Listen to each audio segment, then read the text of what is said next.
கண்மணி, அன்போட காதலன் நான் நான் எழுதும் லெட்டர், சி மடல், இல்லை கடுதாசி வச்சுக்கலாமா? வேணாம், கடிதமே இருக்கட்டும். படி. கண்மணி, அன்போடு காதலன் நான் எழுதும் கடிதமே. பாட்டாவே படிச்சிட்டியா? அப்போ நானும் முதல்ல கண்மணி சொன்னேன்ல, இங்கே பொன்மணி போட்டுக்க. பொன்மணி, உன் வீட்டில் சௌக்கியமா? நான் இங்கே சௌக்கியம். பொன்மணி, உன் வீட்டில் சௌக்கியமா? நான் இங்கு சௌக்கியமே.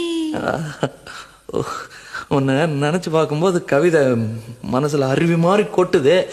ஆனால் அதை எழுதணும்னு உக்காந்தா அந்த எழுத்து தான் வார்த்தை.